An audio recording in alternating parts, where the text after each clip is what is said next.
I've got a question. How long do you think we humans have? How long does the human race have? Ooh. Um, Oh, wow. I don't exactly know, but it might be soon. I have no clue. No. I hope I give me at least 50 more years. I think there's infinite amount of time. Infinite. It's infinite, yeah. I give us a million years. Being kind, I would say probably about 10 years. 10, 12 years. Thousands of years. 47 years, 3 months, 5 days. It's approximate. We're kind of like cockroaches on the planet. No matter how much damage we'll do, enough of us will survive to procreate and keep it going. Unless we can get to another planet, but then we're just going to fuck it up like we did Earth. Well, I think that we will be here for a long time, but we will change. We're going to turn back into apes.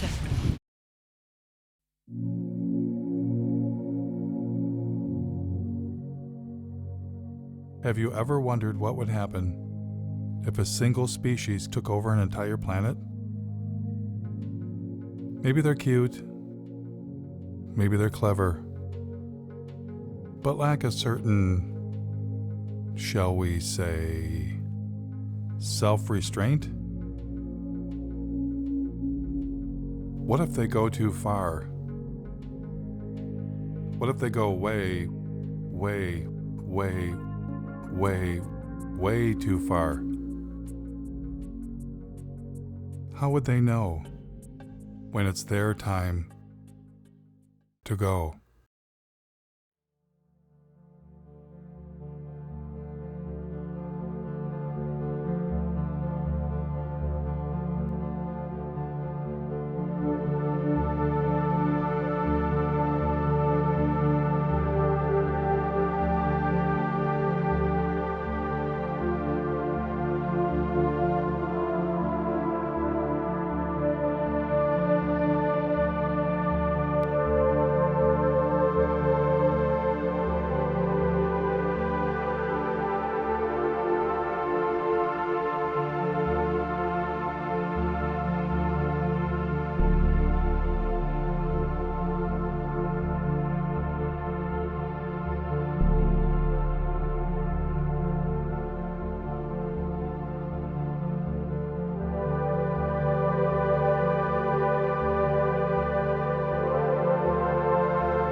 Due to our release through factories and automobiles every year of more than 6 billion tons of carbon dioxide, our atmosphere seems to be getting warmer.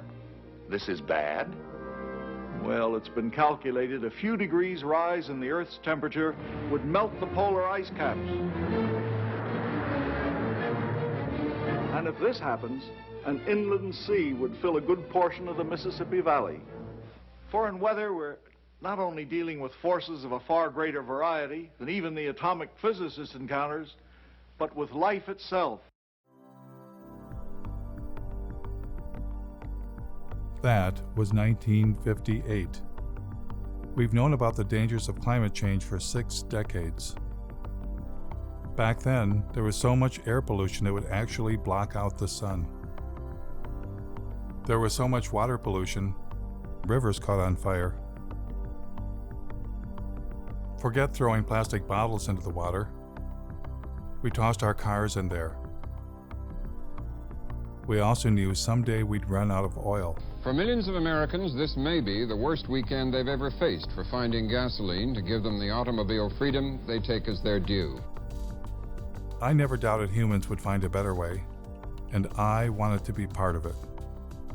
A scientist sounded the alarm, and the modern environmental movement was born. Unless we do bring these chemicals under better control, we are certainly headed for disaster. Students all across the country organized the first Earth Day. At this point in time, it's very, very fashionable to talk about the environment, but as every day proceeds, we find very, very little concrete being done. As for me, you might say I was an early environmentalist. When I was 9 years old, a bulldozer began knocking down the woods near my home. I retaliated by putting sand in its gas tank. When I grew up, I became a tree hugger and moved to the wilds of northern Michigan to build a sustainable homestead and commune with nature. I wired my cabin for solar panels and heated with wood instead of fossil fuels. I wrote about sustainable living and environmental issues for the Mother Earth News and several news outlets. I traveled the country documenting invasive species, ecosystem collapse, and species threatened with extinction. I covered protests against destroying mountains for coal, and was once even confronted by the BP police. You're a journalist? Yeah. By all means, you can take all the pictures you want. Okay. We'll write a report, and then we have to send it to the FBI and the U.S. Attorney's Office. They'll call you. Through all of this, I kept wondering, why are we still addicted to fossil fuels? So I decided to begin following the green energy movement.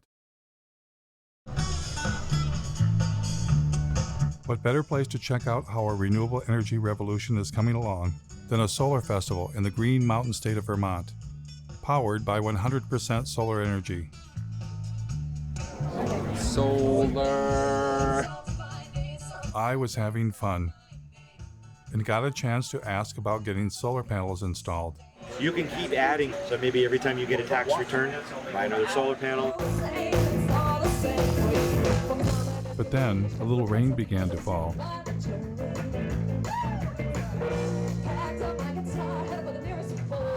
My cameraman noticed some commotion behind the stage.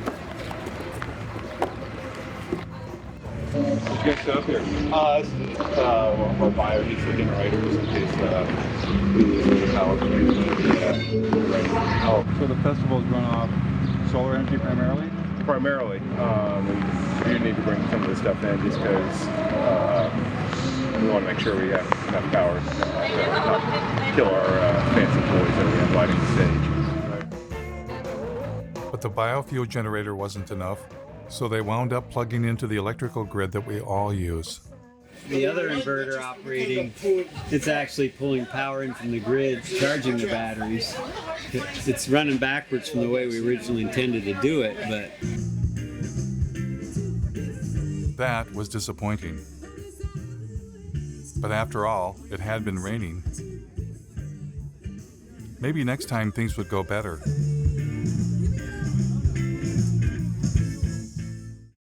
Luckily for us, hope was on the way. It's been a long time coming, but tonight, change has come to America. Green activists across the country cheered when newly elected President Barack Obama rolled out $1 trillion stimulus package with nearly $100 billion for green energy. Green was finally ramping up, and everyone wanted to be part of it. President Obama brought in environmental activist Van Jones from the Apollo Alliance with shovel-ready projects. They've got to put up tens of thousands of wind farms. They've got to put up millions of solar panels. Former Vice President Al Gore, who had a few years earlier released an Oscar-winning film, shared his ideas with the president. We have the opportunity now to create jobs all across this country, in all 50 states, to repower America. Al Gore had already encouraged billionaire airline owner Sir Richard Branson to invest big time in green energy.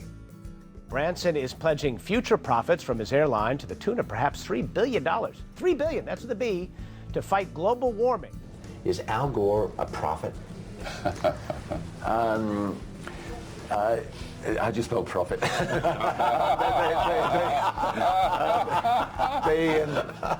Investors came forward. Investor Vinod Khosla, known as the father of the clean tech revolution, has poured over $1 billion of his own money into some 50 energy startups. Major banks were eager to get involved. By 2020, we think renewables will require $395 billion on an annual basis. Robert F. Kennedy Jr. was both on the board of major environmental organizations and was leading a green energy investment group. We build wind farms, we build solar farms. Once you build our plant, it's free energy forever. The Sierra Club received $50 million from billionaire and former New York City Mayor Michael Bloomberg. Their mission, fight coal and promote clean energy. So with the mayor's gift, here's what will happen. We'll have a large and aggressive presence in 46 states. It's time for America to find a new energy path, one that takes us beyond coal. And then Bill McKibben, one of the nation's leading environmentalists and author of a breakthrough book called The End of Nature, formed an organization called 350.org with the mission of igniting a global climate movement. Can I show off my necktie for a minute? Because they made it for me yesterday. It's got that 350 on it because it's the most important number in the world. Things were looking up, and the green energy revolution was underway. Michigan had been hit hard by the Great Recession, and hundreds of millions of dollars in green stimulus money was arriving. Now, to do their part for the new green economy, General Motors introduced a new line of electric vehicles. When the Chevy Volt was ready for release, I attended their press conference. So these electric vehicles are ready for public consumption, and we're ready with the infrastructure, with the rates, with the communications. I am extremely grateful to be here today, and in fact, this is a chance for me to say thank you more formally. The Chevy Volt is upstairs. We'll be able to take a look at it. We got about 1,000 photos. Yeah. This is the plug.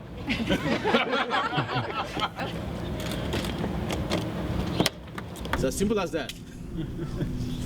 The batteries are in the trunk? No, the battery in this particular design is a T-shape right down the center and across the back seat area. Because everybody thought we killed the electric vehicle. No, we didn't. It's alive and well.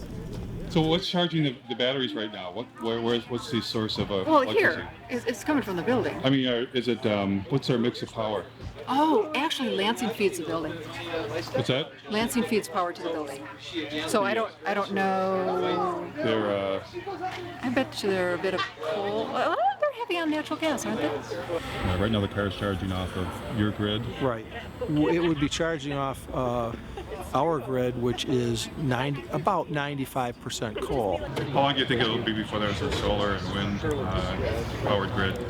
Oh, golly. To suggest that all of the power used for these cars will be generated from wind and solar in the very near future would not be correct. In fact, we're talking about charging these up at night, so there won't be any solar at that time. So we're down to wind, and very often at night the wind does fall off. So I don't think coal is bad. The what? A big battle. Mountaintop removal. Oh yeah. Yeah. It's got lovely BTUs. It's got lovely Very energy dense, value. isn't it? Yeah. How do you burn it more cleanly? I mean, do you see natural gas getting bashed? we will be delivering power based on natural gas very shortly. And even with that mix, we intend to use biofuels if we can. You got any support? Oh, the environmental groups are extremely supportive. We did install the state's largest solar array at my company, the Board of Water and Light. It's just down the street from here, a few miles, if you want to take a look at it. What outfit are you with? New World Media. We're doing a segment on the renewable energy. Oh, excuse me, I gotta go for a second, but thanks.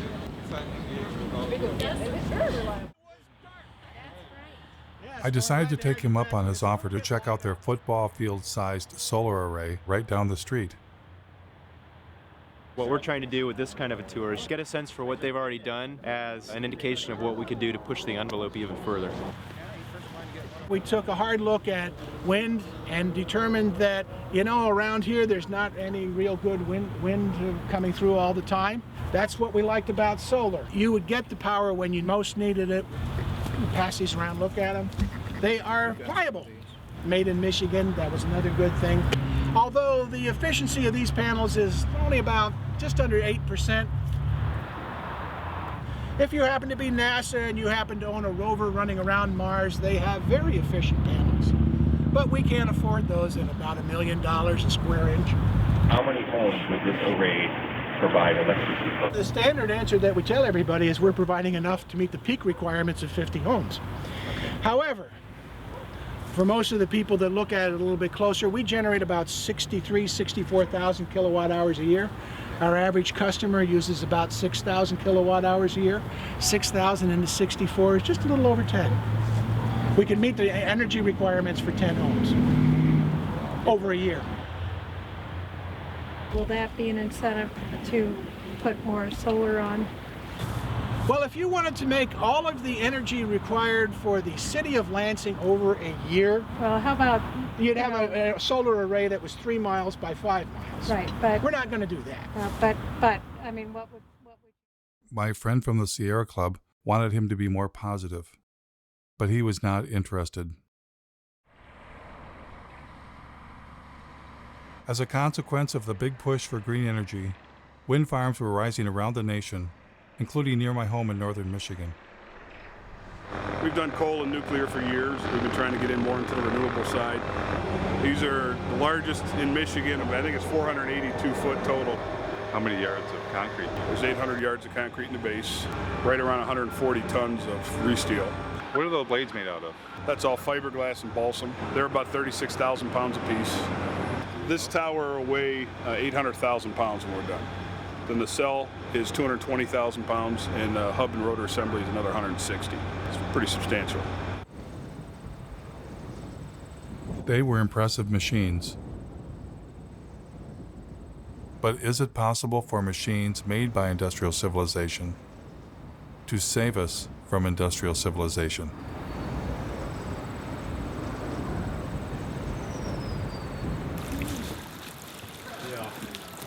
In environmental leader Bill McKibben's home state of Vermont, the Green Mountain State, a site was being cleared for the installation of wind turbines.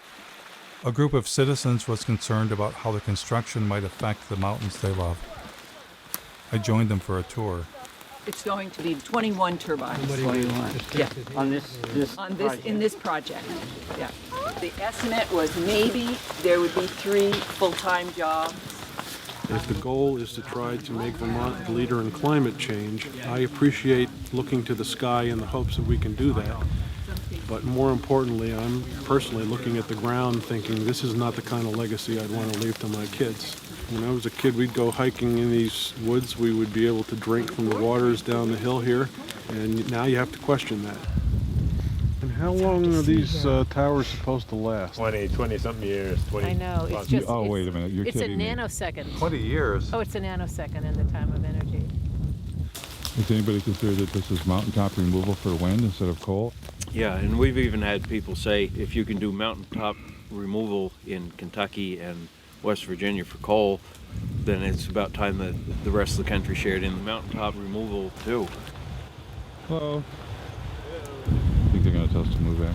The thing is you've got to have a fossil fuel power plant backing it up and idling 100% of the time. Because if you cycle up or cycle down as the demand on the wind comes through, then you actually generate a bigger carbon footprint than if you just ran it straight. Do you ever go to things where they just go, well, that's not true, it doesn't matter, we're going to have the smart grid? Doesn't make any difference. You still got to have it idling, because let's just say the wind stopped right now, just stopped for an hour. You've got to have that power. What do you do? I'm a environmental health and safety consultant. I usually work with businesses to help them do things, but I would never work with scum like this. You didn't get me on camera doing this, did you? Not being judgmental or trying to play God, but we've got to deal with population growth and sustainable resources. We've all got to cut back. All this energy is supposedly going to heat a water park. We can find unique and different ways to waste energy.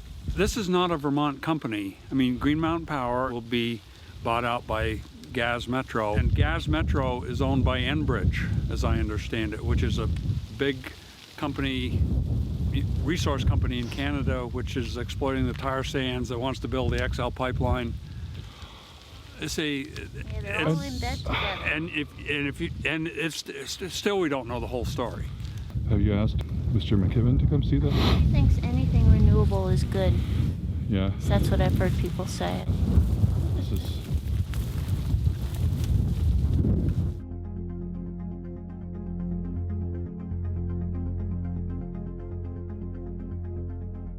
I'm in a strange position. I'm against our addiction to fossil fuels and have long been a fan of green energy. But everywhere I encountered green energy, it wasn't what it seemed. This is like a perpetual energy battery. And where do you get the hydrogen The hydrogen, hydrogen is sourced from any hydrocarbon material. So you can get it from natural gas, you can get it from any petroleum or oil-based product material. I read about a zoo that was said to be powered by elephant manure.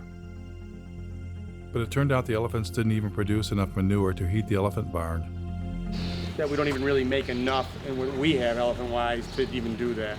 We would need a lot more. More elephants. Yep, more elephants, more manure. Ethanol plants also seem to have a secret ingredient. This is the most productive farmland in the world, and we're not that far west of the biggest coal mines in the world as well. So bring the two together and get an ethanol plant. Great.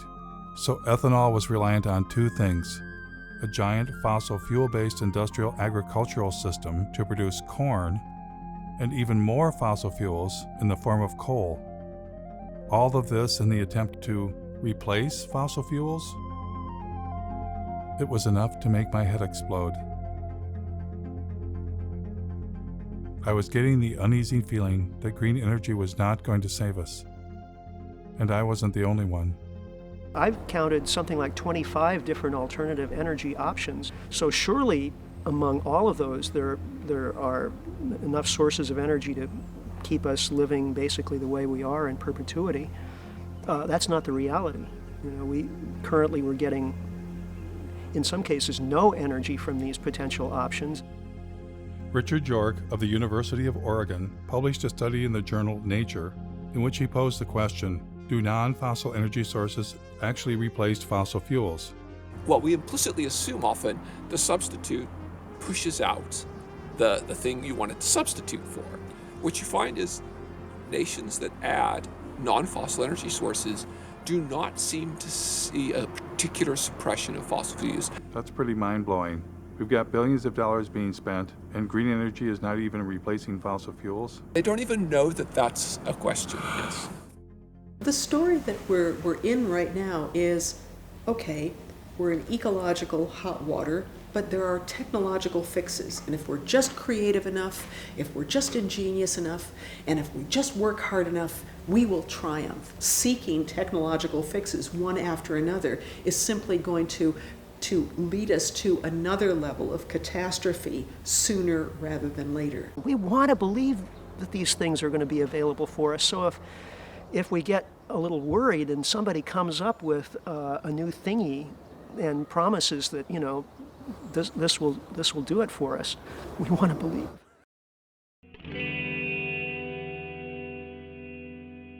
Because we're a little worried. Are we desperate to accept any idea that sounds alternative or green? Are we avoiding looking too closely because we don't want to know the answer? Ozzie Zenner, a visiting scholar at UC Berkeley and Northwestern University, was asking some of the same questions. I mean, I thought that solar and wind were probably very good solutions. I mean, it wasn't really even that long ago. One of the most dangerous things right now is the illusion that alternative technologies like wind and solar are somehow different from fossil fuels. Well, I hear a lot of the times that solar cells are made out of sand. Have you ever thought about solar panels?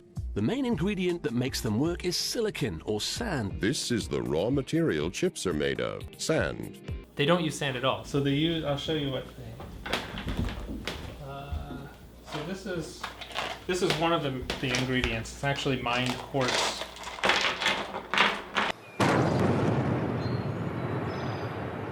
Spruce Pine, North Carolina, regarded as the finest source of high-purity quartz in the world for semiconductor, solar, and communication applications. But you can't use sand because sand has too many impurities. So you start with a very high-quality quartz and a very high-quality coal. And then you put those two together into an arc furnace and you melt them. The quartz is then melted with coal in a large furnace at temperatures of up to 1,800 degrees. So you need more coal to do that. So I'll get another coal out. Since when we melt these together, we get silicon metal and carbon dioxide. And the carbon dioxide just goes off and you got rid of the carbon, you're left with silicon metal. This is not clean coal. Not clean coal. Ozzie Zenner said it was an illusion that renewables were replacing coal or any fossil fuel. Environmental groups continued telling a different story. We've already seen more than 25% of the U.S. coal fleet has already either retired or is on a schedule to retire. Coal plants were closing, but Ozzie explained that well-meaning people were being misled. NV Energy is now going to go ahead and shut down the plant and go with renewable, one of the largest solar plants, and that's going to happen right behind me. Since you can't replace a coal plant with solar, they're actually replacing the coal plant with 2 natural gas plants. And natural gas is a fossil fuel. This is the Las Vegas Cogen natural gas plant. This is one of the facilities that's replacing the coal plant that's being shut down. This is the Sun Peak generating facility. This is the second natural gas plant that was used to replace the coal plant. And you hear the same story in Iowa. Instead of using energy generated by coal-fired power plants, the solar farm will now avoid about 2.1 million pounds of carbon pollution. But then they're building a larger natural gas plant. This is a 650 megawatt natural gas plant. That's 4 times more megawatts than the coal plant over there that it's replacing. And they're doing the same thing in North Carolina, which was the subject of that Years of Living Dangerously series. Duke Energy operates a coal plant right outside of Asheville that is the biggest source of climate pollution in western North Carolina. And we are working to retire that plant and replace it with clean energy. But what they don't tell you is that we're also building a larger natural gas facility. So we'll be retiring the 2-unit, 376 megawatt coal plant. We'll invest $750 million to build a state-of-the-art natural gas plant. When Michael Brune stands up and talks about clean energy, he's using solar cells and wind turbines. This is the new world, 100% clean energy. When Michael Bloomberg stands up and says cleaner energy, he's talking about natural gas. Create cleaner energy, solar, wind, and natural gas. In fact, the Sierra Club's Beyond Coal campaign actually coincides with one of the largest expansions of fossil fuel production that we've ever pulled off, most of that being natural gas. Ozzie's assertion that renewables were not replacing fossil fuels, if true, would upend all of our assumptions about green energy and what was going to save us. What would happen if I asked the same question to industry insiders? Like, where do solar panels come from? Well, you have to start with a mine. Or, what's stopping us from running the world on 100% solar and wind? Well, intermittency is one of the major challenges with Grid stability. The sun's everywhere except when it's not there. There's a lot of developers that were flocking to California wanting to connect their solar farms and wind farms. The utilities would turn to me and my team to help them look at what the impact to their grid would be. When we add solar cells or wind turbines to a grid, do we get to shut off a coal plant? That's certainly the goal. The problem is, or the difference is that renewables are intermittent. All of a sudden a cloud cover could come over and your solar generation could drastically decrease. And if you don't have something else there to meet whatever the load is at that moment, then you're going to have power outages. So we don't get to turn a fossil fuel power plant off when the sun is shining or the wind is blowing? Well, it's not that easy. We need to be able to back up that power to keep the system steady all the time so it doesn't collapse. Most likely that's through fast-acting gas plants, but also what we call the baseload plants, either nuclear or coal, that are on all the time, but that maybe can be dialed down during the day and dialed up when demand starts rising. Does it affect the efficiency to turn fossil fuel power plants on and off? Oh yeah, they don't like to be dialed up and down. It does make, that's wear and tear for them. Turning them on, turning it off, there's energy used and lost at any time. Kind of like when you turn on your car and off, you use a little extra gas to get it turned on. I do still think you have to maintain a base load of some kinds. What's the solution then? You need energy storage. Without storage, you can't count on it. If you can store the energy that's created off of things that are intermittent, like solar and wind, you can store that, then you're reducing your need for a baseload. But would adding storage like batteries increase the carbon footprint? Yeah, absolutely. In a big way, actually. And as more energy storage gets on the grid, it has a mass scale implication. When I looked up how much battery storage there is, it was less than 0.1% of what's needed. In a couple years, they begin to degrade and need to be replaced a few years later. I learned that the solar panels don't last forever either.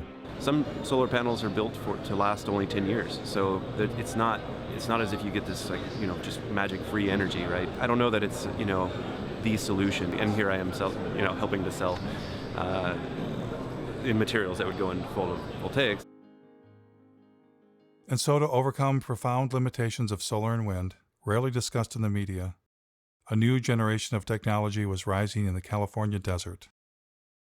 What is this? What we're using is a field of mirrors to focus sunlight onto a tower. The power plant itself, at 377 megawatts, will be the largest of its kind in the world. This will become the biggest solar plant in the world. There's some people that look out in the desert and they see miles and miles of emptiness. I see miles and miles of a gold mine. But this next generation had a fossil fuel secret too.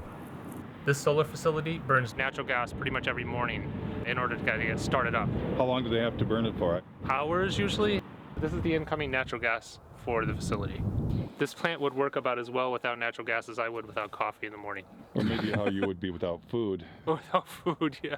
They have to file for acid rain permits for nitrous oxide emissions. They have to apply for carbon offset permits because they're producing carbon dioxide here, so they have to offset that. The whole thing is built using fossil fuel infrastructure, from the concrete to the steel to the mirrors to the backing on the mirrors. The sun is renewable, but the solar arrays are not. Oh, come on. There's got to be something renewable. So, glass is renewable. Glass is not renewable. Iron's renewable. Aluminum, that's renewable. I recycle my pop soda cans. I know it's renewable. Yeah, the problem with all of these materials is that it takes an incredible amount of energy to mine and process all of the materials that go into building something like this. You use more fossil fuels to do this than you're getting benefit from it. You would have been better off just burning the fossil fuels in the first place instead of playing pretend. That green energy has nothing to do with fossil fuels is apparently a story only meant for you and me. Here is Robert F. Kennedy Jr. speaking to oil and gas company insiders. It's a combination solar gas plant. It's a turbine that we just take from a gas plant, suspended from a big scaffolding, a tower, and surrounded by giant mirrors in the desert. The plants that we're building, the wind plants and the solar plants, are gas plants. What kind of game is being played here? I mean... Well, we're basically just being fed a lie. For instance, you'll hear about Germany running on wind and solar. They were getting 50% of their power coming from the sun. There were days this past summer when the Germans were generating 80% of their power from the sun. But Germany is still Europe's largest consumer of coal. But if the most coal is extracted in this region, then the region must also be the largest source of CO2. Only a small fraction of their energy actually comes from wind and solar. In fact, Germany is pushing forward with a large terminal that could import natural gas from the United States. Elon Musk, the founder of Tesla, when he announced his Gigafactory battery plant, he said it would power itself with wind and solar energy. Through a combination of geothermal, wind, and solar, it will produce all the energy that it needs. But in fact, it has lines connecting it to the same electrical grid that we're all connected to.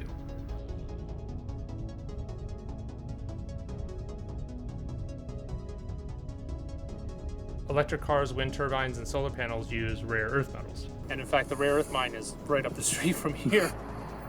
In mining these deep deposits, about 90% of what they pull up out of the ground contains uranium, thorium, and low level of other radionuclides. Radioactive waste that has to be disposed of somehow. They kind of turn into a paste and spread it over the desert floor. Well, that's good for the desert, right? Yeah, the desert loves that. Tesla's electric cars are built with aluminum, which uses 8 times more energy to manufacture than steel. They use lithium, which also rely on toxic mining. And even more graphite, which is one of the rarest forms of carbon. In fact, the investors wanted to open several new graphite mines after Tesla announced the Gigafactory. Apple claims to be 100% renewable. We never stop thinking about what's best for the planet. We now run Apple on 100% renewable energy. All of our facilities worldwide. And they did chop down a forest to put up solar panels near their North Carolina plant. But they didn't disconnect it from the grid, and they can't. Duke says energy-hungry companies like Apple can never go entirely off the grid. They're still hooked up to our grid. Despite all of the claims, I haven't found a single entity anywhere in the world that's running on 100% solar and wind alone. It turns out, you don't just need fossil fuels to run a place like Ivanpah. You need the devil himself. Or in this case, themselves. All of the mirrors that you see there are built by the Koch brothers, Guardian Glass Industry, a company that they control. Koch Carbon creates a lot of the inputs that are used to create the cement and the concrete and the steel. And not only that, they build the plants that builds polysilicon for solar cells. They have actually their own solar line called Solar Molex. From every step of the process, the Koch brothers are there. But they're the evil doers. Yeah, the funny part is that when you criticize solar plants like this, you're accused of working for the Koch brothers. That's the idiocy in all of this. This absolutely cannot extend civilization's life. This relies on the most toxic and industrial processes that we've ever created.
The beauty of a solar facility, and particularly this technology, is that it is so environmentally benign.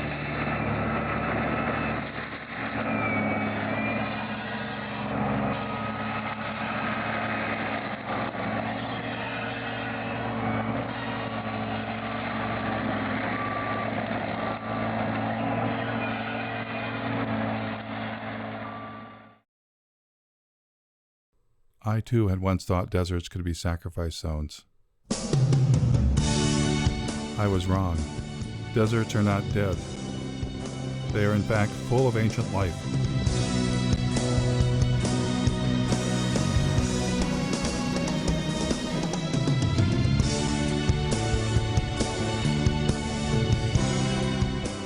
In the desert, the Joshua tree stands, waiting, waiting for the giant ground sloths and the mammoths that shall never return. The Joshua Tree depended on the giant mammals to reach up high and eat their seeds, and thus disperse the Joshua Tree. But now, stranded in time and space, the Joshua Tree awaits a new fate, to be sacrificed in the name of progress. Joshua trees are torn down to make way for solar projects. 23ABC's Cassie Carlisle travels to the Mojave Desert to talk to neighbors. They're not your usual tree, more like something from fiction, but these Joshuas are causing quite an uproar. No, it makes me sick. They're clearing them off, killing them real quick, and now they're grinding them up, getting rid of all the evidence.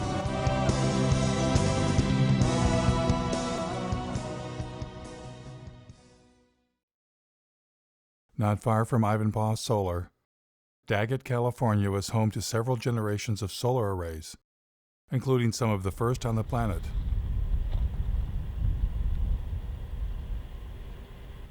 Ozzy and I thought we would take a trip to see where it all began.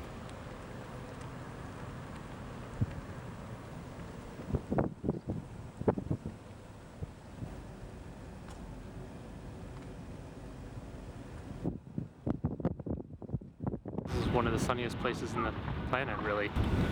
This the center of the solar industry. And they've been building and dismantling and building arrays here for about 40 years.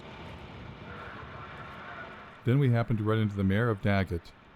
I know the solar plants out there. My husband, back in, I'd say 83, 84, they worked out there building that solar plant out there. Yeah, the SEGs. And everybody here worked. How's that held up? Is it the job still here? No, jobs went bye-bye. They have their normal people that run the plant operators and stuff like that, the big wigs, you know, they have that. Where that energy's going, I don't know. Were you originally optimistic that solar would bring more jobs in the development with people? We really did. A lot of things come into this town, they come and go. They go really fast. Did you see this? Then Ozzy and I discovered that the giant solar arrays had been razed to the ground. Oh my God. I mean, this was huge. It suddenly dawned on me what we were looking at. A solar dead zone. Look at the blowing sand. Yeah, there's sand everywhere. There's sand dunes forming around this area. Wow.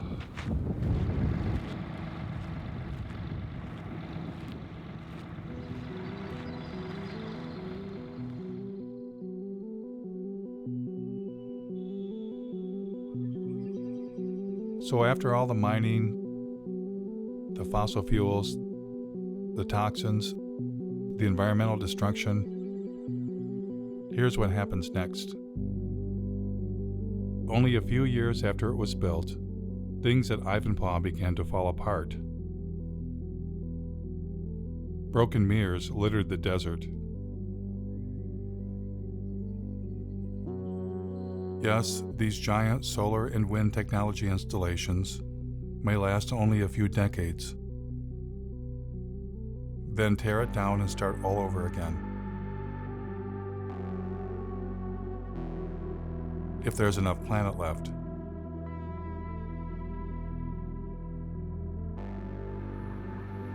It was becoming clear that what we have been calling green, renewable energy and industrial civilization are one and the same. Desperate measures not to save the planet, but to save our way of life. Desperate measures, rather than face the reality, humans are experiencing the planet's limits all at once.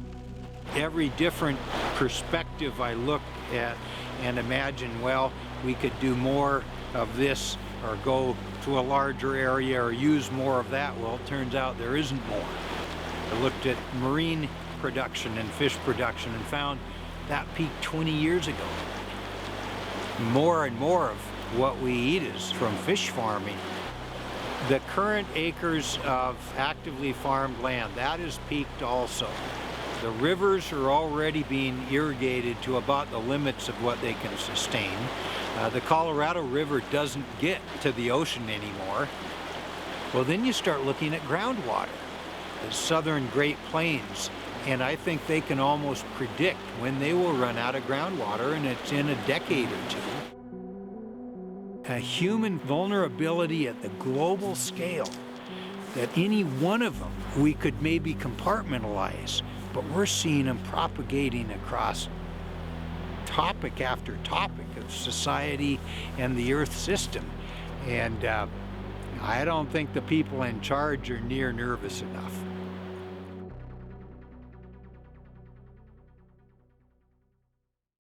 Though each of them takes climate change seriously, every expert I talked to wanted to bring my attention to the same underlying problem. There are too many human beings using too much too fast. As a global community, we really have got to start dealing with the issue of population. Population growth continues to be not the elephant, the herd of elephants in the room. Can a single species that's come to dominate an entire planet be smart enough to voluntarily limit its own presence?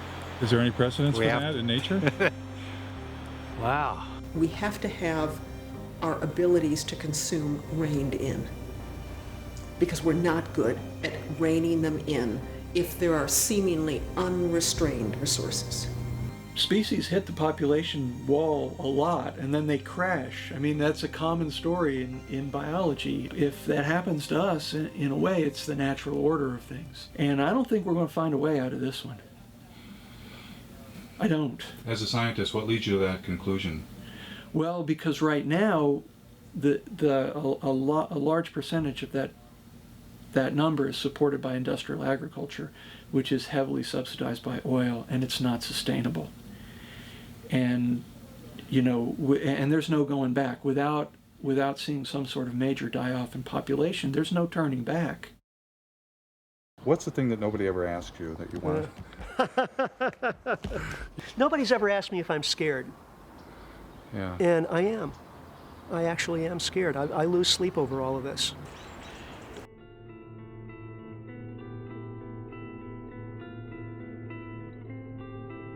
It took modern humans tens of thousands of years to reach a population of 700 million.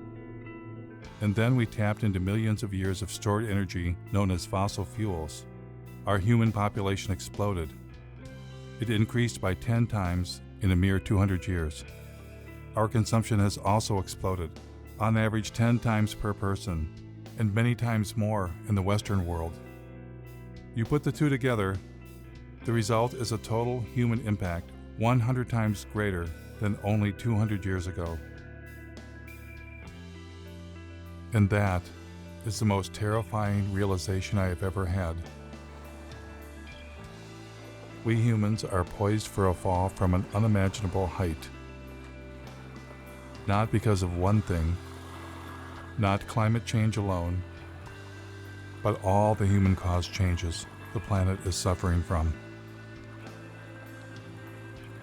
So why are bankers, industrialists, and environmental leaders only focused on the narrow solution of green technology?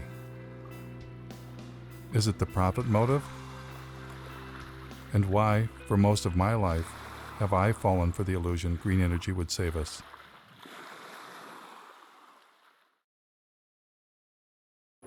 Clearly, to answer this question, I needed professional help.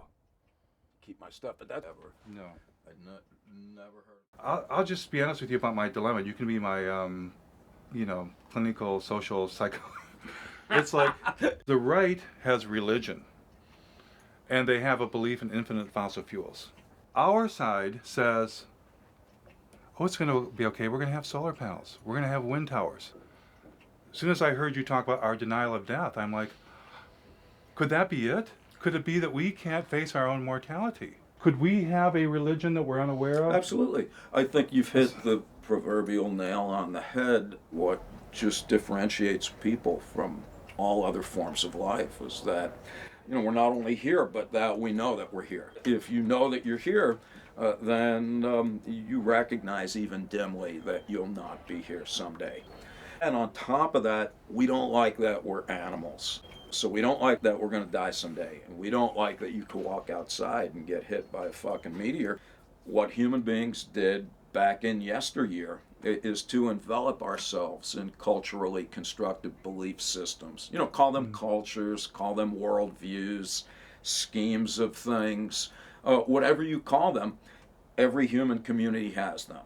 Every culture has an account of the origin of the universe. Every culture has a prescription for how you're supposed to behave while you're here. And every culture offers its denizens hope of immortality, either literally or symbolically. Then the question is, well, what happens when you bump into people who don't share those beliefs? Whether you know it or not, whether you like it or not, that's undermining the confidence with which you subscribe to your own views and exposing you to the very anxiety that those beliefs were constructed to eradicate in the first place. If we're to make progress, whatever that word means, or even to persist as a form of life, we're going to need to radically overhaul our basic conception of who and what we are and what it is that we value. Because the people that you referred to earlier, both on the left and the right, that think we're going to be able to discover more oil or solar panel ourselves into the future, where life will look pretty much like it does now, you know, only cleaner and better. Either with more oil or greener Correct. or both. I think that's just frankly delusional. What I'm hearing is that if I haven't come to grips with my own anxiety about death and life and presented with a reminder of that, yeah, I'm highly likely to make some tragic decisions for the community. Yes. The only solution in principle is, you know, as Albert Camus put it, he said, there's only one liberty: to come to terms with death. Thereafter, anything is possible. I find that downright inspiring. As for our environmental leaders who dwelled in comfortable illusions, how tragic of decisions were they capable of making? I was about to find out.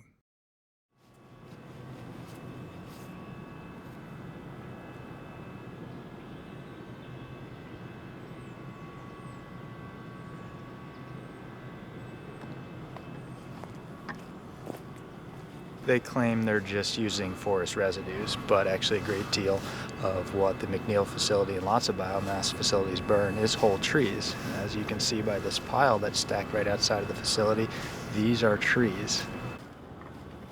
It turns out that the biggest source of green energy in Vermont is something called biomass, burning trees to create electricity.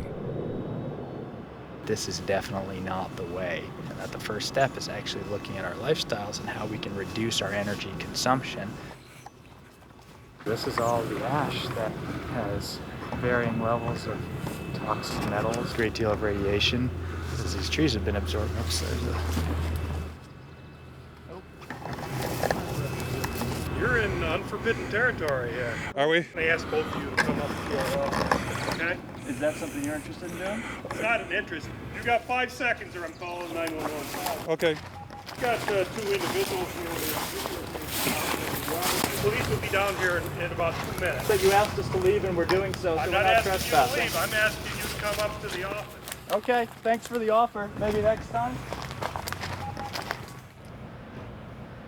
You got everything here. So you have the #1 polluter in the state that people think emits magical fairy dust from the smokestack. The reality is what you have is a facility that burns 400,000 green tons a year of trees. Now, this facility burns 30 cords of wood per hour. That's a hell of a lot of wood. And on top of that, it actually burns natural gas as well. And to think you would have to have 10 of these to replace one average coal-fired power plant. You know, it's just not going to work. It's just nuts. It takes a great deal of fossil fuels to cut down all of these trees, to truck them in, to use the big machinery to dump the wood chips everywhere. So the idea that somehow this is not anything to do with fossil fuels just doesn't even make any sense. It couldn't happen without fossil fuels, in fact. How did the environmental groups get pulled into this? Obviously, the main factor is delusion. A lot of these environmental groups have been saying that all we have to do is, for instance, switch our fossil fuel economy over to a few solar panels and windmills, and we can continue living life, as normal. Some of the environmental groups have been for years touting facilities like this, saying that, number one, it's carbon neutral, that this will actually help us fend off climate change because there are no CO2 emissions. It actually emits over 400,000 tons per year of carbon dioxide. Oh, but once we cut them, they'll grow back. They'll grow back over a period of decades to centuries. But if we cut every tree in the United States, it would be able to power the country for a year, and then what happens when, the trees are gone?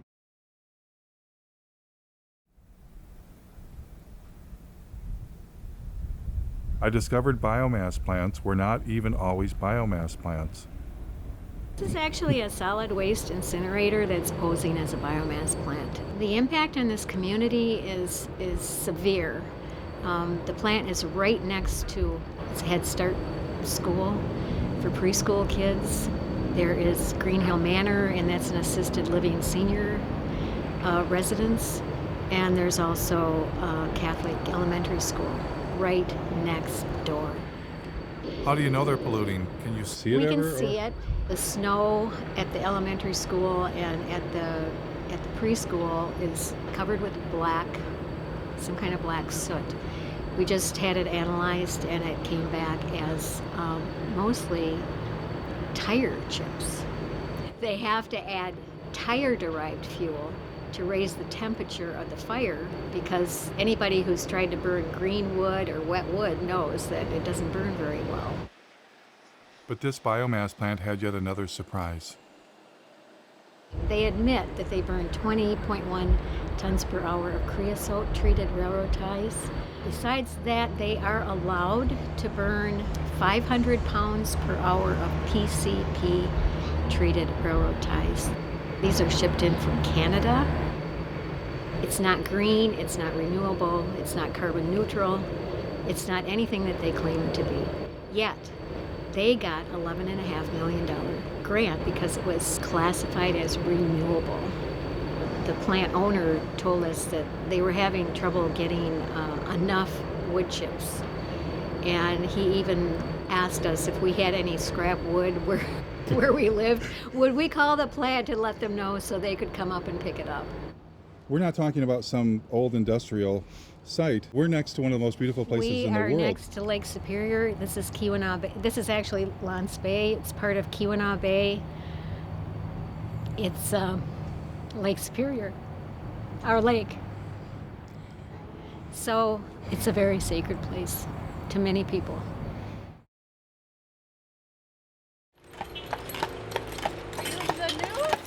No, there's supposed to be a climate change rally.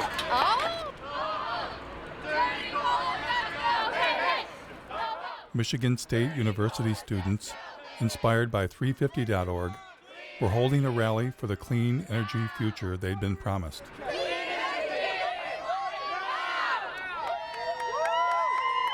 Imagine when I found out that it is the largest on-campus coal plant in the nation. The goal is to get the whole world moving beyond fossil fuels. He wants to do a 350 sign on the steps of the... But it turned out Michigan State had a form of green energy in mind the students did not support. The university contracted with a energy contracting company. They put together like a modeling tool. First 2 or 3 months that the steering committee was using this modeling tool, it didn't even contain data for wind or solar. So there was... Adam told me they were planning on substituting coal burning with biomass burning. The permit that is currently being considered by the state is a permit for 24,000 tons of biomass per year. And the plan is to do that in all four boilers. Unfortunately, the steering committee considers biomass renewable at the moment, which we're not happy with. Michigan State wasn't the only university to go green. I'm happy to announce that Carolina will be going beyond coal in the next decade. Now, as we begin to wean ourselves on coal, we're about to try another alternative energy source, biomass. And who is here to help the University of North Carolina switch from burning coal to burning trees? So it is a great pleasure to be here today to celebrate the remarkable step that the university is taking to say we're going to do our part. A remarkable step indeed. We're to do our part by getting out of bed with coal companies and into bed with logging companies? Where did the idea of colleges going green by burning trees come from anyway? A little college called Middlebury in the heart of Vermont.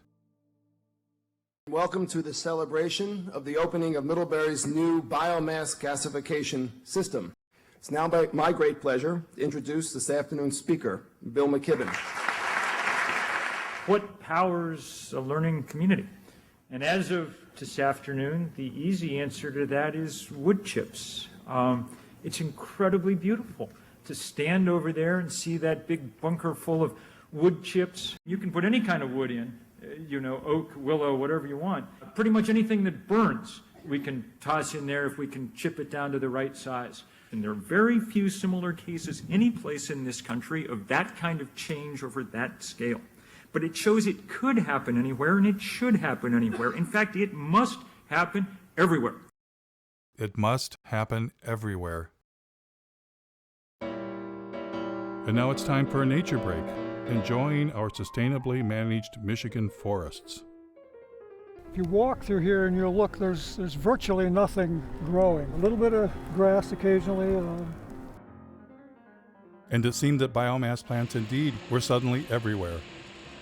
Like this one in Cadillac, Michigan.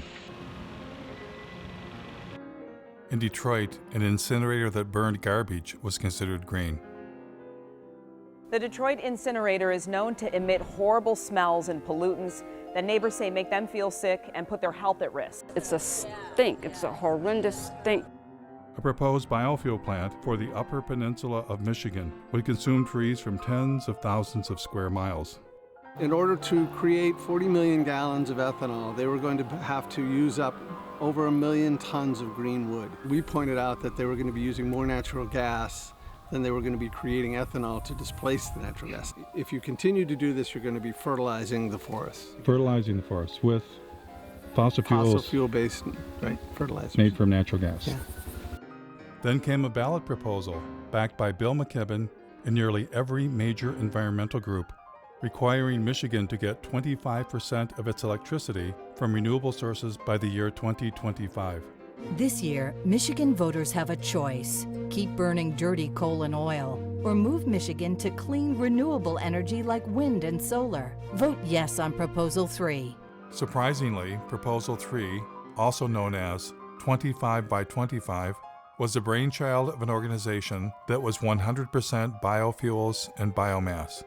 Allowing America's farms, ranches, and forest lands to be active participants in contributing to America's energy future. These are the biomass and biofuel plants across the U.S.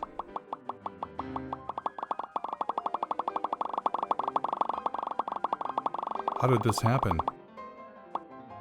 And it wasn't just the USA, it was all around the world. Wood chips, which is just a euphemism for trees, are being exported to Europe from America, British Columbia, Brazil, and Indonesia, wherever they can get them from. Biomass, especially when you add in biofuels, is by far the largest portion of green energy around the world, even in Germany, source of the solar miracle. But maybe I was missing something. Maybe I had it all wrong. I decided to ask people protesting fossil fuels how they felt about biomass and biofuels as green energy.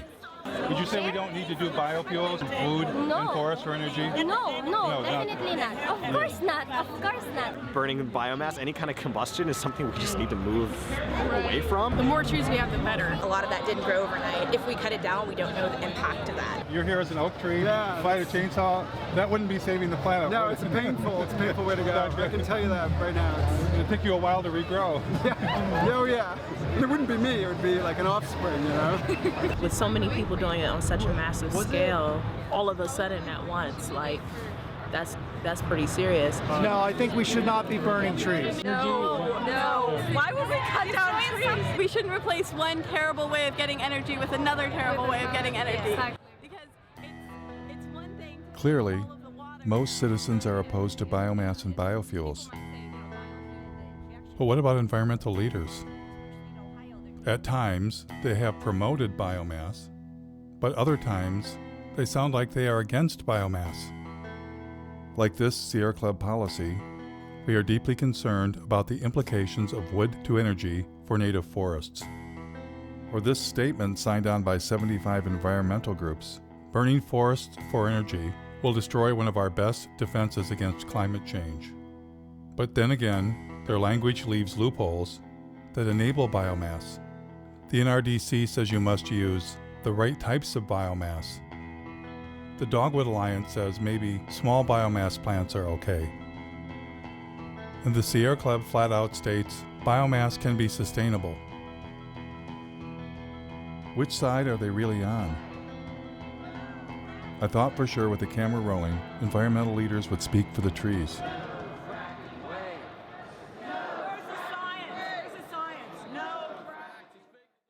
We're here to tell a story about what the forests of this state, of our Commonwealth, mean to us. Does your organization have any stance on that? I'm not sure I would say we support it as much as we can wrap our heads around it. We've almost made a peace with the timber industry. I'm just curious, what's your group's stance on using forests for biomass? Biomass is renewable, biomass is sustainable. And I'm with Clean Water Action. We don't really have a stand on it. If the director of the Sierra Club was here, she'd be able to talk your ear off about it. I'm the director for the Sierra Club in Pennsylvania. Does the Sierra Club support or not support biomass? I'm not totally prepared to talk about our policy on biomass today. Our position is somewhat nuanced, so I just want to be, careful not to. So you're with 350? I am. Does 350 have a position on biomass? Because I'm kind of actually... I can't really speak for 350. Do you personally have an opinion about whether we should be burning trees for green energy? No, I don't have an opinion on that. I like a fire. One of my biggest concerns as an environmentalist is that we're starting to burn trees, that there are tree burning power plants. Are you aware of the problems with biomass or biofuels? Yeah, I'm not as aware of that as I could be or should be. Jeff Gibbs, working on a documentary in Michigan, where I live, where I'm from. There's large plants that burn trees for energy, and pretty much whole trees chipped up. Do you have a thought about whether that should be part of green energy or not? Well, the great thing about green energy is you don't have to pick a favorite. Jeff Gibbs. Oh, hello.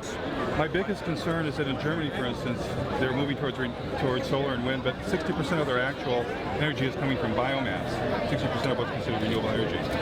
Burning trees for energy? I don't know the details out of Germany. What Germany's really doing is a lot of sun and wind. I mean, that's really powerful to see. I'd like to see us come out against any burning of trees for clean energy. Would you? Although I confess I stoke my wood stove almost every night of the winter, so I'm not the right. But designating green energy for power plants. Yeah, I don't know. It's not what today's about. We're on the. But for burning trees instead of fossil fuels. From Taiwan. Oh, good. And we're wondering that what role do you want to play in this market? I think the biomass question is a non-starter.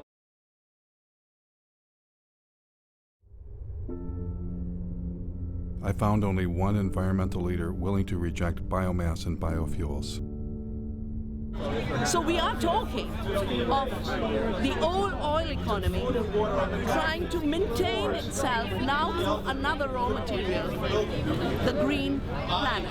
The only reason corn and soya is being planted for biofuel in this country is the subsidies make it profitable. I think the big crisis of our times is our minds have been manipulated to give power to illusions. We shifted to measuring growth, not in terms of how life is enriched, but in terms of how life is destroyed. Her honesty was refreshing. But as for the rest of them, I wondered, what are they hiding? And why are they hiding it? Is it their ignorance? Or is it something else? What if they themselves had become misguided? What if they've made some kind of deal they shouldn't have made and are leading us all off the cliff?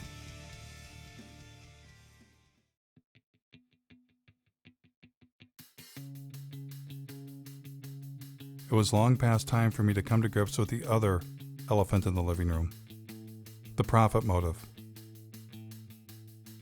The only reason we've been force-fed the story climate change plus renewables equals worse saved is because billionaires, bankers, and corporations profit from it.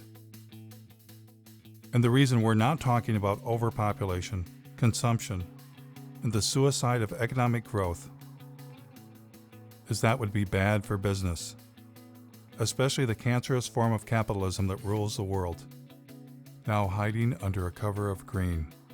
Today, Bloomberg Philanthropies is making, I'm happy to announce, a new investment of $30 million in the Beyond Coal campaign. We have more. I'm glad to say that more than a dozen additional funders have committed to match that $30 million. And who were these new partners? One of them was Jeremy Grantham, billionaire, world's leading timber investment advisor. They were not investing in trees to turn them into nature preserves, which might answer another riddle. Why is this name redacted on the Sierra Club's tax return? Would they be embarrassed to take $3 million from a man who made his living selling the forests of the world? Bloomberg bringing a timber investment billionaire to the party was no coincidence.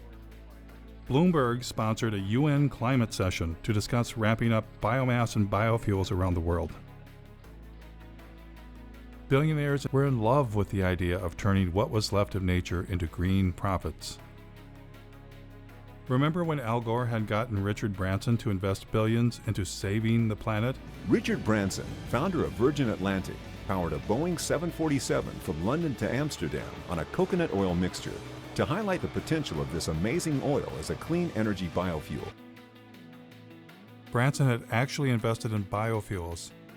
He was attempting to replace the jet fuel damaging the planet with biofuels that required the consumption of the living planet. And it was game on for the airline industry. Dozens of researchers from all over the Northwest gathered in Missoula the past 2 days to explore the idea of converting the region's massive reserves of wood into jet fuel, especially with the demand for aircraft fuel expected to grow by 1 billion gallons in the Northwest alone. United Airlines will buy a $30 million stake in biofuel company Fulcrum Bioenergy. The airline used 3.9 billion gallons of fuel last year. What technology was Silicon Valley billionaire Vinod Khosla hoping to profit from? Nature takes 1 million years to produce our crude oil. Kior can produce it in seconds. The company took over this old paper mill where logs are picked up by a giant claw, dropped into a shredder, and pulverized into wood chips. Clean gasoline. Green gasoline. There must be a downside. There is no downside. The bank that crashed the economy, ruined millions of lives, and has their tentacles on the levers of power. What would their favorite form of green energy be? One of the very interesting markets that we deal with is Brazil. It's unlike any other market in that today, alternative energy isn't really alternative energy. It's so much a part of the fabric of the society. The country began to utilize its vast resources of sugarcane to produce ethanol. There was a man from Goldman Sachs who was particularly in love with turning forests into profits. Has everybody got enough coffee? You might want to get some more. Meet David Blood, former CEO of asset management for Goldman Sachs. How much money did Mr. Blood believe should be invested in green energy? A natural alignment for something in the order of $40 to $50 trillion worth of capital. $40 to $50 trillion. And who was going to help the man from Goldman Sachs? Help him raise that astronomical amount of money? A gentleman some of you may recognize and know, Bill McKibben. It's entirely dependent on what kind of political will we can muster. And if we do not get this done very fast, then we're not going to get it done. And so Bill McKibben went forth to generate the political will for trillions of dollars in green investments. Our next guest has been called our nation's leading environmentalist. And you are, in some sense, the grand poobah of the environmental movement. My guest tonight is on a global crusade. On a global crusade for what? Commit to divesting from fossil fuels. We can't justify investing our money in companies that are basically running Genesis backward. So when you divest from fossil fuels and invest in green funds, what are you investing in? I took a deep dive into Securities and Exchange Commission filings to find out. For instance, in the Green Century funds, recommended by 350.org and Bill McKibben, I found less than 1% solar and wind, and 99% things like mining,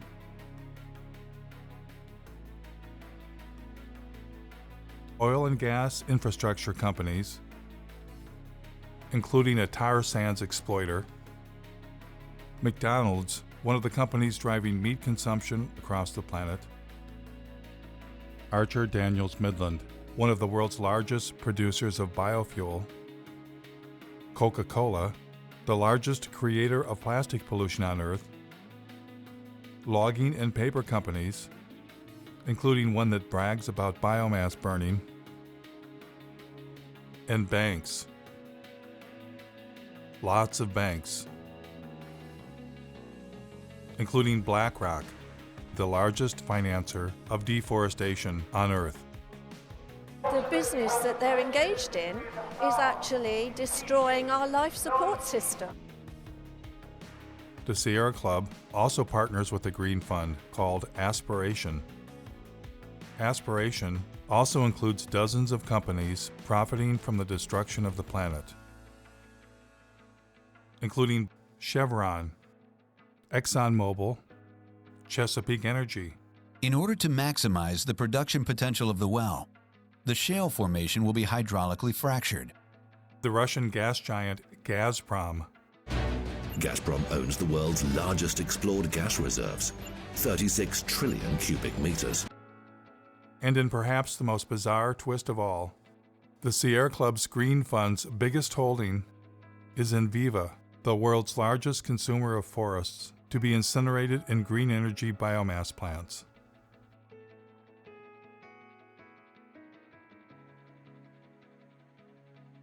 Of course, one investment option is a green fund run by Bill McKibben's buddy, David Blood. And who was the chairman of this fund? Someone familiar. Use capitalism that gives incentives for people to do their best. Al Gore and David Blood partnered to form a company called Blood and Gore. No, scratch that. Generation Investment Management. And within this fund, Blood and Gore designated a special investment category, targeting $650 million of biomass and biofuels. Funny thing was, they partnered before Al Gore's film came out. Was that movie just about climate change? Or something else? On one side, we have gold bars. Don't they look good? I'd just like to have some of those gold bars. On the other side of the scales, the entire planet. If we do the right thing, then we're going to create a lot of wealth. And when it came time for Al Gore to choose between the entire planet and getting him some of them gold bars, what choice did he make? Here is Al Gore earning his keep by pretending to care about the rainforest while lobbying Congress on behalf of the sugarcane ethanol industry. Any comment on the Brazilian effort here with the issue of the possibility of expanding into that Amazon River basin with further deforestation to produce more ethanol out of sugarcane is a worry, and apparently you're not as concerned about that. No, I am. I simply forgot. What's been going on there is really very troubling. Nós somos humanos que apenas querem sobreviver. And with your permission, I'll show you a very quick example of it over a period of 25 years. The invasion of sugarcane monocultures in the region clashes with the indigenous people's right to land.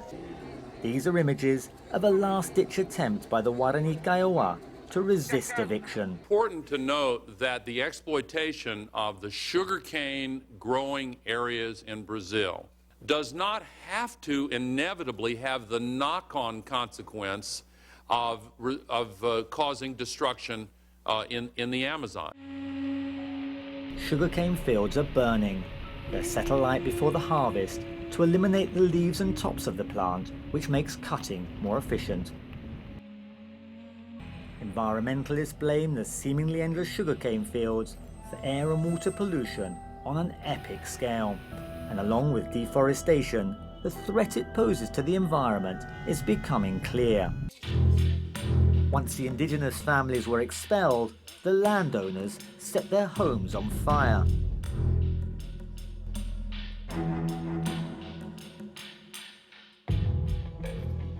Is there anything too terrible to qualify as green energy? Thank you very much, Secretary Mavis and the US Navy for once again inviting me to speak with you today. The Navy's work to help launch this new fuels industry is invaluable.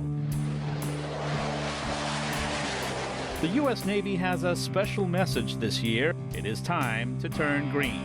Joining the vessels is what the U.S. Navy calls its Great Green Fleet of warships powered by fuel from renewable sources like algae, grass, and animal fat. Animal fat.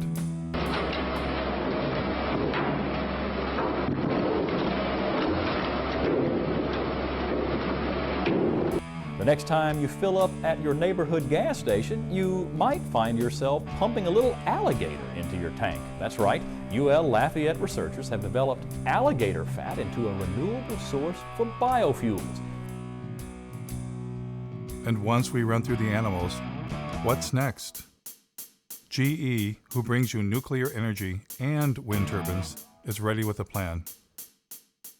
I believe that liquid fuels, chemicals are eventually going to have to be made from sustainable raw materials. We believe that seaweed is one of the most attractive opportunities.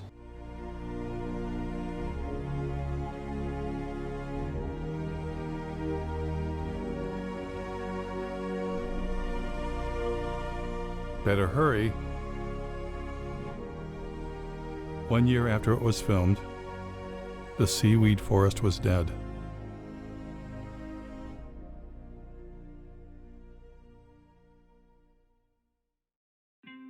You might ask yourself, how could men destroy what remains of nature to enrich themselves? Well, that's why they're billionaires, and you're not. The takeover of the environmental movement by capitalism is now complete. Environmentalists are no longer resisting those with the profit motive, but collaborating with them. The Nature Conservancy is now the Logging Conservancy. We will capture the most important pieces biologically, and there will be another large block sold to timber investment groups. The Union of Concerned Scientists has become the Union of Concerned Salesmen, having taken millions not for science, but to create markets for electric cars. The Sierra Club sells electric cars and solar panels right from their website. The best thing about Sungevity is that they make it easy for you. All that you have to do is to say yes.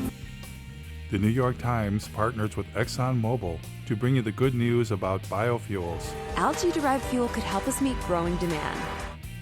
Treehugger.com, which claims to be the largest single source of environmental news, was founded and funded by Georgia Pacific, a logging company. In fact, they are neighbors. Georgia Pacific is owned by our friends the Koch brothers, who are likely the largest recipient of green energy biomass subsidies in the United States. Yes, the merger of environmentalism and capitalism is now complete. But maybe it's always been complete. How is 350.org funded? Well, not very well. Who are your funders? Sure. To the degree that we have any money at all, it's come from a few foundations in Europe which ones? and U.S. Let's see. I'm trying to think who the biggest funders are. There's a foundation based in Sweden called, I think it's called the Rasmussen Foundation, that I think has been the biggest funder. So you don't get money from Pew or Rockefeller or any of those big No, we did. Rockefeller Brothers Fund gave us some money right when we were starting out. That's been useful too. But they no longer fund you? I don't know. I don't have a sort of really funder sitting in front of me. But that's usually something that people know. Rockefeller's been one of our is a great ally in this fight. You just sold your TV network to Al Jazeera. Right. And that government is basically nothing but an oil producer. Gas mainly and oil. Your take on that, about $100 million pre-tax from a country that bases its wealth on fossil fuels. Isn't there a bit of hypocrisy in that? Well, I get the criticism. I just disagree with it. I'm proud of the transaction. You couldn't find for your business a more sustainable choice. What is not sustainable about it? Because it is backed by fossil fuel money. I get it. I get it. And so, if you got yourself an environmental movement and environmental leaders, why not buy the holy day itself? Happy Earth Day!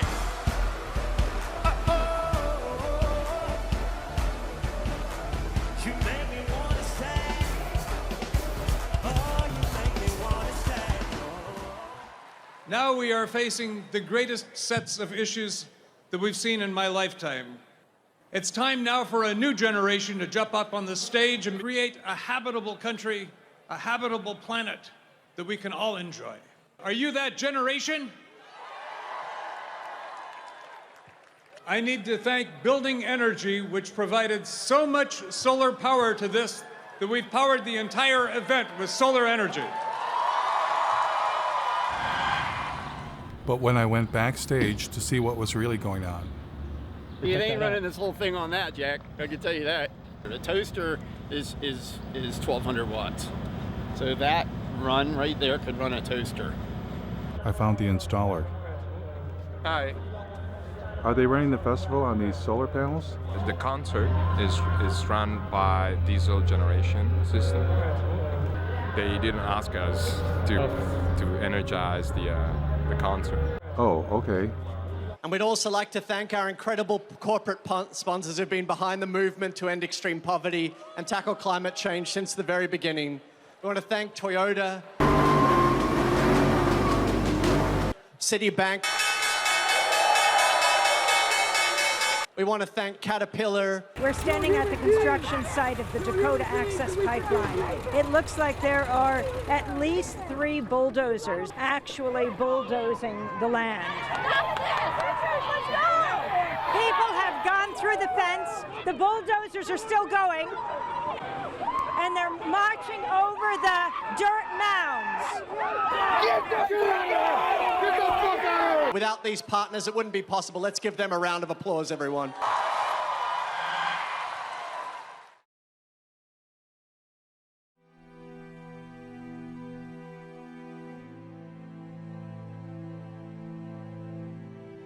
Now, I know this all might seem overwhelming.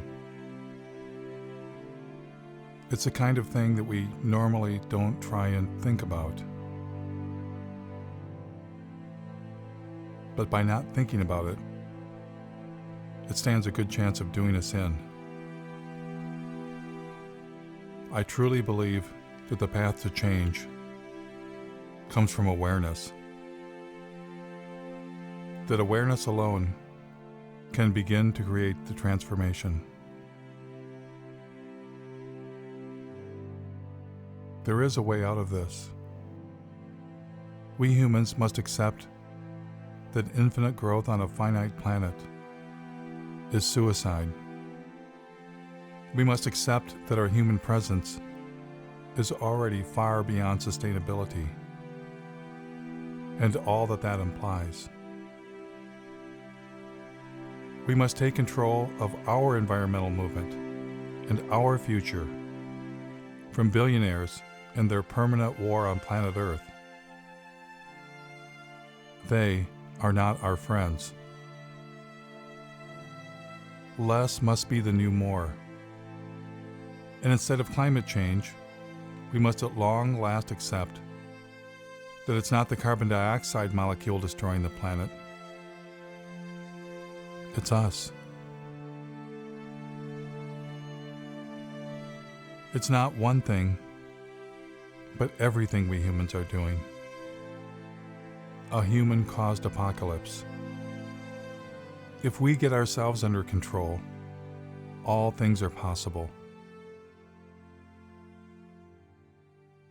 And if we don't,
Yeah.